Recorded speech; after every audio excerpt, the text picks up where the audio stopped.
You made it. Okay.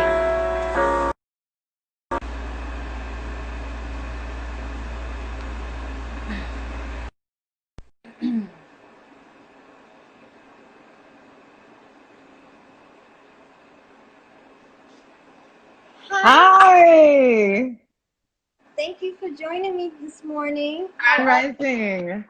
I am gonna be good after I have a couple of sips of my coffee. you? Yes, you have to have your coffee. Yeah, I just have Yes. it. Thank you for having me this morning. Hi, everybody, or the one person that's tuned in. How you doing this morning? Right. How's everyone today? Grand Rising. Thank you guys for tuning in to Cafe Talk, Unfiltered Truth. Today we are here with Adeline Bird. Yes, I've been calling her Adelina, so My mom calls me. make sure I had her name correct, correctly. So thank you for tuning in with me today. This is the author of Be Unapologetically You, a self-love guide for women of color.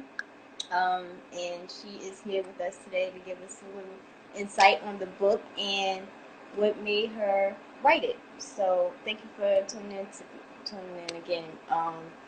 I, it's a pleasure meeting you, although not in person. It is still a pleasure and a humbling experience. So please give us a little bit about yourself and let us know what encouraged this piece of work. Well, first off, Nina, thank you for having me and staying connected with me and being honestly really interested in what's happening here in Winnipeg and trying to find ways to work from where you are right here in the prairies, which Yes. I was like, wait a minute, who is this woman? Who is this woman? You know, and like we have so much in common.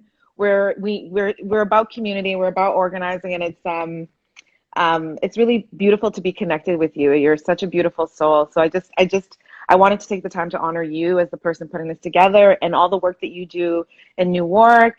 And I just want to thank you and just let you know that you are such an inspiration with the work that you do. And just keep doing this. Keep doing this. So I'm Adeline Bird. I am the author of this book here, Be Unapologetically You. I launched it back in, I think 2017 or 18, a while back. And it's actually picked up in the last, since COVID actually. It's Right. picked up. Sales have been doing really well, getting lots of really good feedback, joining a lot of book clubs, even in the midst of all the craziness with George Floyd. People are still trying to heal, you know? Right. And that to me is beautiful. Even throughout COVID, people are trying to heal. And it's such an honor to be a real small part of that journey for so many women of color. Yes, I really do appreciate you writing this piece. Exactly, what were your expectations for the book? What were you expecting? I know we spoke offline about it. You know, you said that this wasn't what you expected. You wasn't expecting to get this much publicity from it. It wasn't really what you were expecting. So, what were you expecting when you wrote this book? Honestly, I was just in a really so at the time when I was writing this book, I was a foster parent. I was fostering two little girls that I actually dedicate this book to, and Caitlin and Skyla, and I was also working full time, and just everything. Trayvon Martin was happening, like everything, like it was just so much was happening at once. And I'm Afro Indigenous, and that's something I also like to make clear to people is how I got to these territories is super different from a lot of people. I'm an Anishinaabe, I'm a Ojibwe, so I have lineage to these territories, but my father didn't come here, who is from Tanzania. He didn't come here as a slave. He came down here to these territories to go to school for engineering. So my existence is a lot different. Doesn't mean I don't resonate, doesn't mean I don't feel the energy. I see you. When I look at you, I see me. Right. um and so I there's a lot of so we out here in Canada, and then the United States, there are a lot of Indigenous women that go missing or murdered. Cases are never solved. just a lot of really, really horrible things that happened to both my communities, and I feel deeply for both my communities. Um, and so I thought, okay, what can I do? What can I do? What's the one thing that I found? What has made me the woman that I am today? What is something that I can give to people? And self-love. What is the one thing that I found was that self-love, that deep love for myself, for my lineage, for my community, for my spirit, for my, even for the things that I went through, Right. even for the things that I went through, good and bad, good and bad. Um, and so I thought, okay, I also academically, I have a social work background. And so I thought, you know what?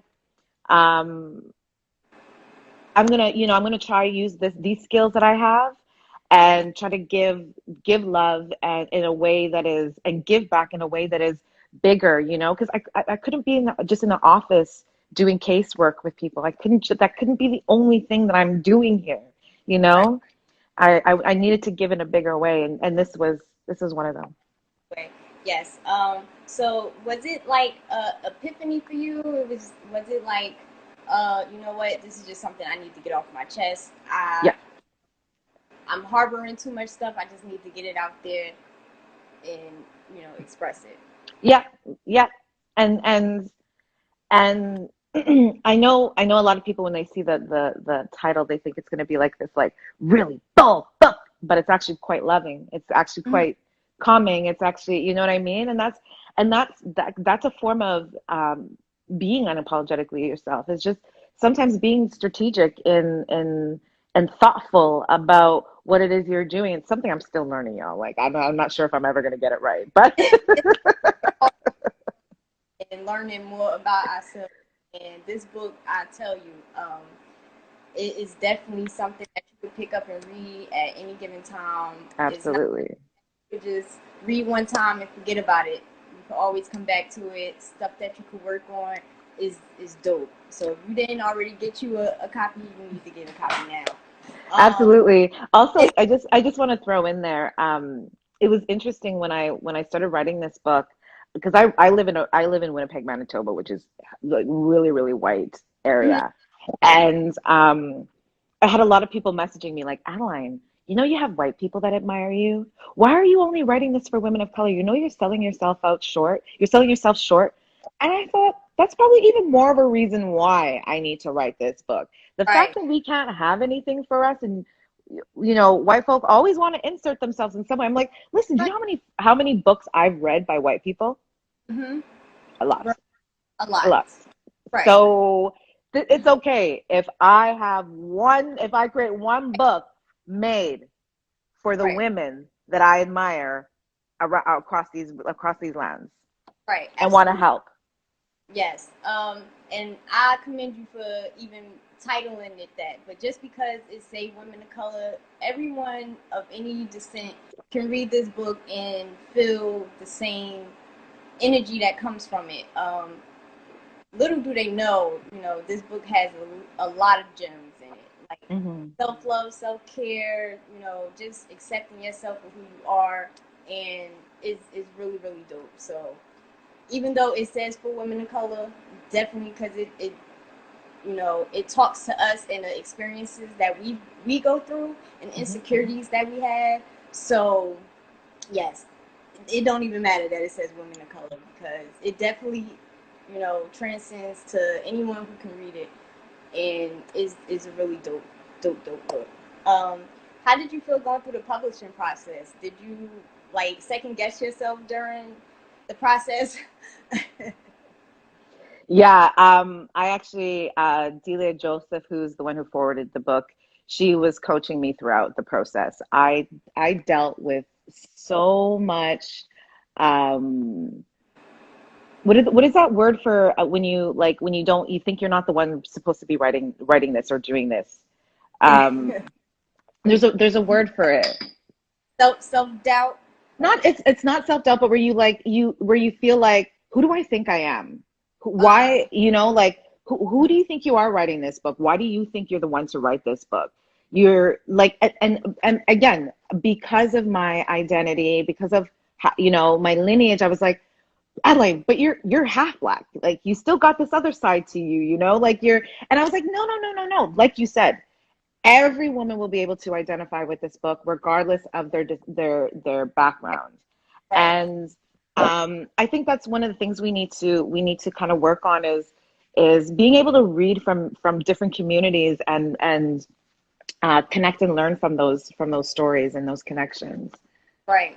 Because although it seems as though we're so different, we really do go through a lot of the same experiences, um, from love to insecurities to constantly comparing yourself to people around you. And, sometimes just having that safe space to be like, look, I really don't have to worry about what you're doing and how you're handling your business as long as I'm doing what I'm doing to better myself. So, Hmm. yes, that is Hmm. definitely, definitely good. I want to segue into the book a little bit.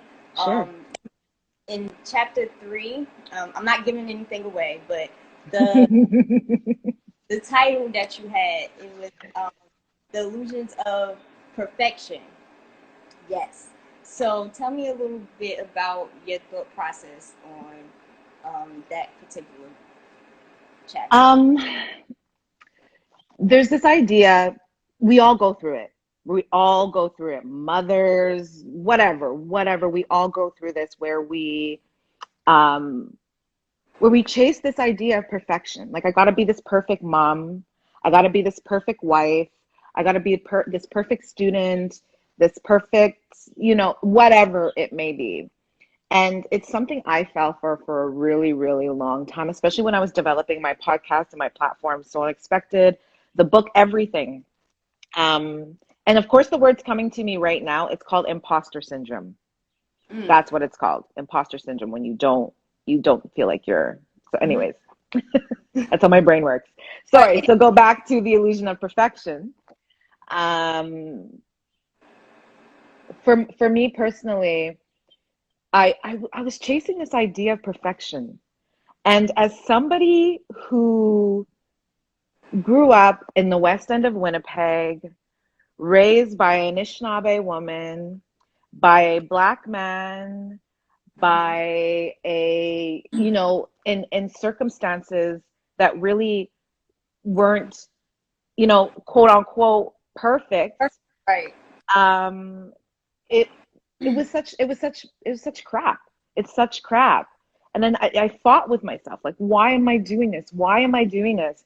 And the older I get, the more I realize that a lot of it has to do with what I've been watching on television, Mm, what I've been reading in books, what I've been seeing in magazines of right. what it means to be what a family is, what a student is, what any of these labels that we put on ourselves are. And Right.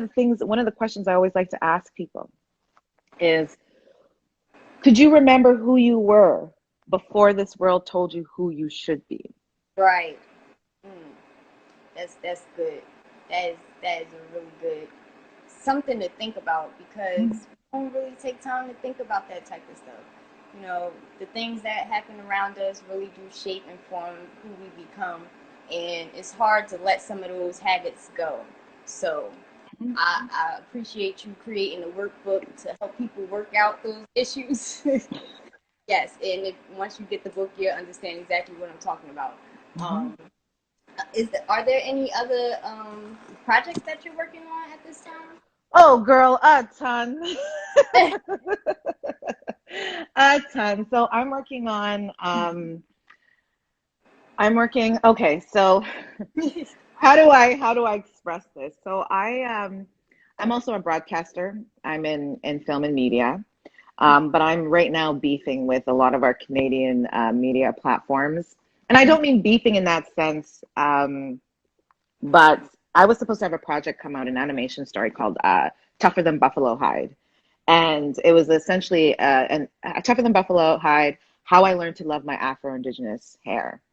And so it was Okay. about my mom being an Anishinaabe and not knowing what to do with my hair, and how she like learned how to do our hair as a Native woman. And Right. but broadcasters have been really, especially around the George Floyd story, have been awful. Mm-hmm. They have had me participate in certain topics, and the comments of racism are just disgusting.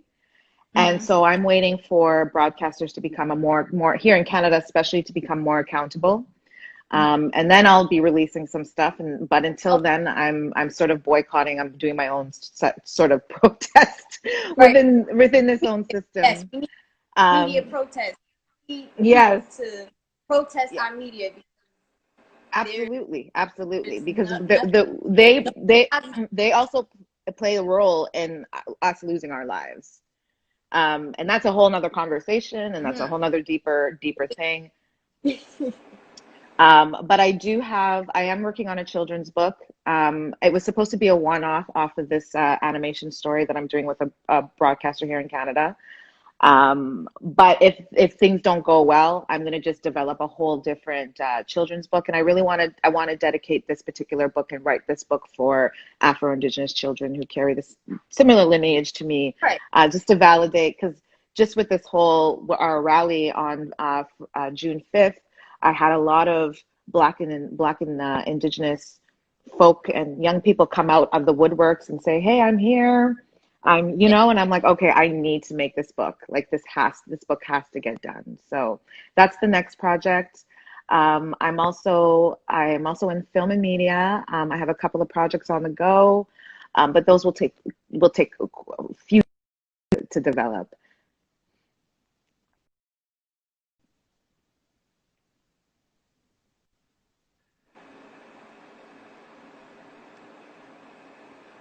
Let everything go as it Yeah. should.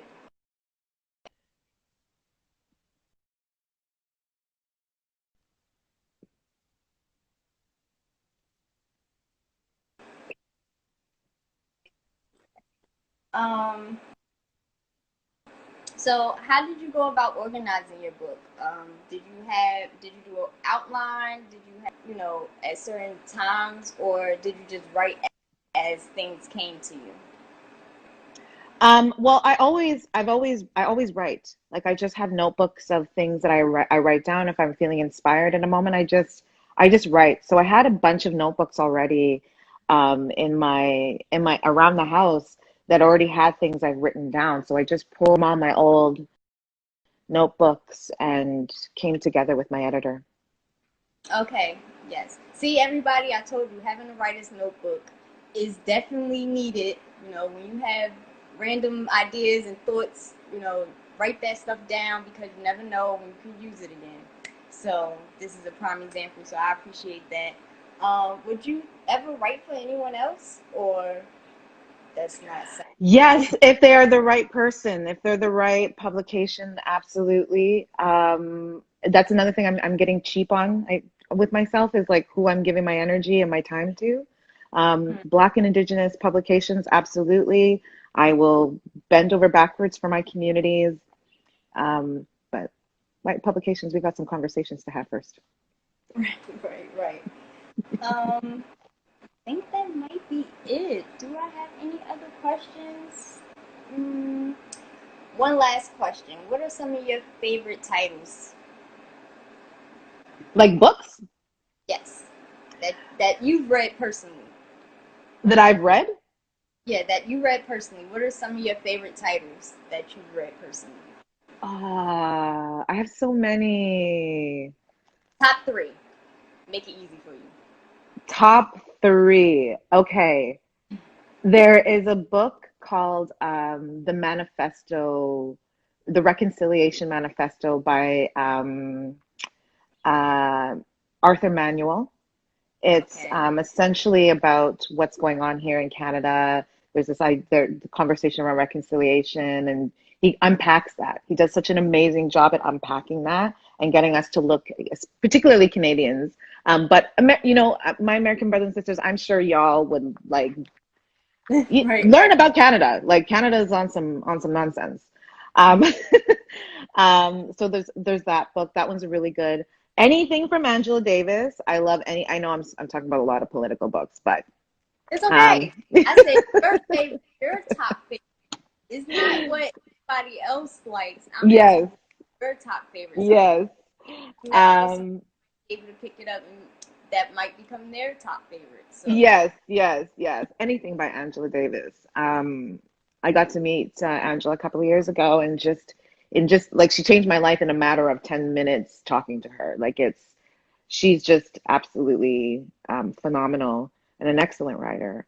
Um, and then lastly, ooh. I have one more, but I can't remember the name of it right now off the top of my head. It's a authors. poetry book. It's a poetry book, but I can't remember the name of it off the top of my head. Okay, so it might be a collection of different authors then. No, it's one author. He's Okay. yeah, it's one author. I think he's a Cree writer, but it's just just the way people. I love poetry because I love the way people use. I can't write that way. I feel like I can't write that way for some reason, Yes, you but can. You I just have probably. to. But the way some poets put words Yeah, together, I like I'm agree. like, how do you make me melt like that though? Like, Right. how do I feel this way though? Like, what? I feel like that about spoken word poetry. I feel like Yes. I don't feel like I'm a spoken word poet, but you know, just hearing another poet recite poems and it has so much feeling and energy, like you can like really feel what they're feeling and you're like, you know, Mm, I'm with you on that. I feel you. mm. So Yeah. yes, Yeah. I definitely agree with you on that. So thank you again, Adeline. I really do appreciate you sitting down with me and doing this Of course. interview. I know Of we've course. had like a bunch of different things that tried to stop this from happening, but got it done. So I really do appreciate it, and I look forward to working with you on future endeavors. And enjoy the rest of your day. And You I too, really, Queen. really do appreciate you. I Thank appreciate you too. Take care. you too. Bye bye. Okay, guys, thank you all for tuning in to Cafe Talk Unfiltered Truth. This is your host, Miss Mina, and hopefully, we will get more authors to come out and do an interview. I am working on other book reviews, and you can find them on my podcast as well as my website, where I have multiple different articles from different people and different things that they're doing. So feel free to tune in, log in, sign up, and stay tuned. Thank you.